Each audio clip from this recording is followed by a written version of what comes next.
Breakers forward Akil Mitchell says he hasn't been able to bring himself to watch the footage of the moment in last night's game when his eyeball popped out of its socket. The 24-year-old went to tip the ball early in the fourth quarter against the Cairns Taipans when he was accidentally poked in the eye, resulting in his left eyeball popping out. The game was stopped for 5 minutes as Mitchell lay courtside with a doctor until an ambulance arrived. I open my eye and I'm looking up and I can see everything. My eye's still moving, but it's kind of out here, it feels like. And so I touched it and I immediately wanted to, push it back in, and I was like, that's a bad idea. But yeah, I could still see, I could still move it. Never lost vision, never went blurry, thank God, and it's doing much better today. Akil Mitchell quite remarkably well and in possession of both eyes in the right places. The Breakers general manager and former player, of course, Dillon Boucher, is with us. Hi, Dillon. Lovely to talk to you.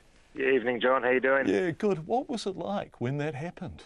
Oh, I tell you, I must admit, I was probably one of the latter people to the scene, if you like. I assumed he'd just been poked in the eye. I was on the far side of the court, and I sort of walked around the court to make sure that if there was any blood, it was being mopped up. And as I got closer, the expression on people's faces, I was wondering why people were looking like they were. And a few people had said to me, his eye, and then it wasn't until I got closer that someone said his eyes come right out. And so when I got over to him, I realised the significance of it, and it was horrific. It's something I've never ever seen on a basketball court. No, and there aren't many people on the planet who've spent longer on a basketball court than you. How many games did you play for the Breakers, Dillon? Oh, well over 300 in my career. Exactly, exactly. A lot of games. Yeah, and you've never seen anything like this. Never seen anything like it, and I couldn't believe it when I saw it with my own eyes. I was horrified for him, and I feared for the worst. To be fair, it's a miracle that he was even joking about it at the time, even when it was out, and he was so remarkably calm. It was unbelievable. He's a very popular new member of the team, Akil, isn't he? Oh, he's a great guy, and one of the selling points when we were looking to recruit him is, they said he's not a good guy, he's a great guy, and that was solidified us looking at bringing him over here, because we're very much about character when we bring guys in. And a lot of people say, oh, he's a good guy, but when you talk about Akil, you say he's a great guy, and he's certainly been that for us as well. It's a lovely way to describe him. Can we talk about?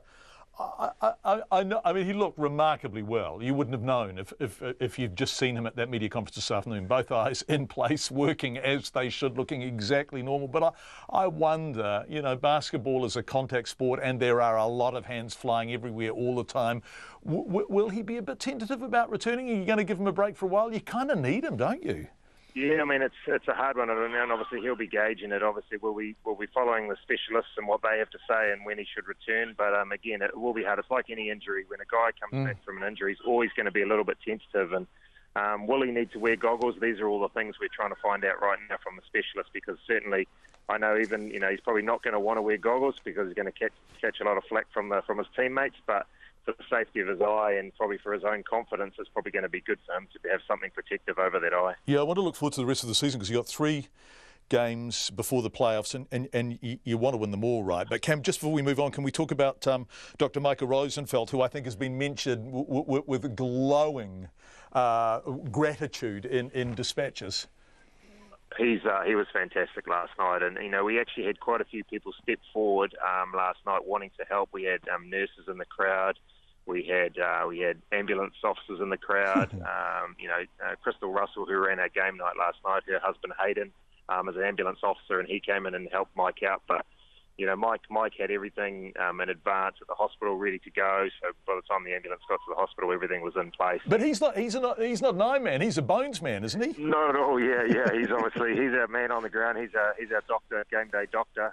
But no, he's not. He's not an eye specialist. No. Well, he did the job. By golly, he did a great job. Absolutely. You got 3 games left in the normal course of events. You got the Kings in Sydney on Sunday, reminding us once again what an incredible travel schedule you boys have. Then Adelaide next Saturday, and then a home clash against Melbourne a few days after that. 10th of February. Yeah. Okay, so you need to win all 3, really, don't you? Yeah, well, it's an uphill battle, as it's been probably from about 5 games ago. And, Paulie was pretty clear. He'd put the team into what he called playoff mode, and everything was a must-win from here on in. And although, we dropped one last night, and there hasn't been a lot of talk about the loss because of the I guess the insignificance because of the eye. But, going into these last 3 games, we'll definitely be focused on getting this win on Sunday first, and then focusing after that on Adelaide and then Melbourne to follow. Yeah, good luck, Dillon. Just before you go, you were offered, very reasonably, I thought, the opportunity to call the game off, and the team collectively decided against it. In hindsight, was that the right decision? Yeah, I think we talked a little bit about that after the game, and we truly believe that the team wanted to play on it, and they wanted to do it for Akil.